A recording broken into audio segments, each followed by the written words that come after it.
2-3 in the championship. What more could we ask for? Indeed, they couldn't ask for anything more. A big win for Nissan as the manufacturer's points were total up after round 8.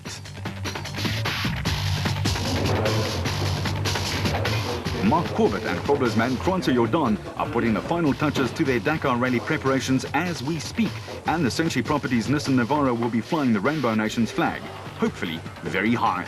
The Dakar is one of the toughest, if not the toughest in the world. It should be a great race for the pair. Yeah, Dakar is really a great adventure for us. Dakar is definitely one of the biggest motorsports events in the world and probably the toughest. Runs over 15 days. So we've been planning this for about 2 or 3 years now. I think our first onslaught started with Dubai last year, which we really went there to practice in the sand. We did quite well, winning the first stage with the time trial, and then managed to run at about 4th, 5th overall before we ran out of talent and crashed in the dunes. But we definitely learned from that experience.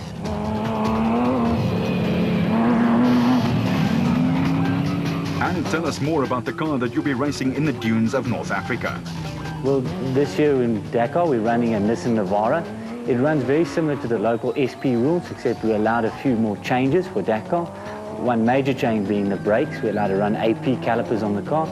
And then there's quite a big significant reduction in the power. We've dropped from a 35mm intake restrictor to a 32, but I think we still have a good chance.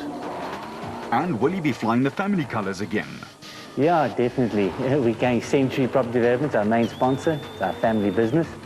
And obviously they're a big part in making it happen for us. For South Africa's top navigator Jordaan, it's a second go at the sands of the Dakar Rally. I'm very excited, Peter. You know, the first Dakar was an opportunity that I never thought I would have. And the second one is even better because I think I now have a little bit of background of what's going on there.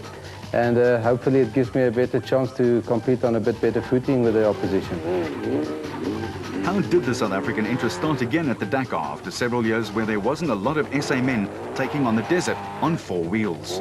My first trip was with Janelle de Villiers, which is now campaigning in the Volkswagen. In those years I was co-driving for him in South Africa with the old hardbody. And then we went to Dubai as a bit of an experiment, and it paid off well. We did well there. And then the big bosses decided I must get into the seat with Janelle. He was more than happy with that, and so was I. But if I think back, if I knew how enormous it was, I think I would have had my doubts. But I'm very glad I've done it. It was a very, very great experience.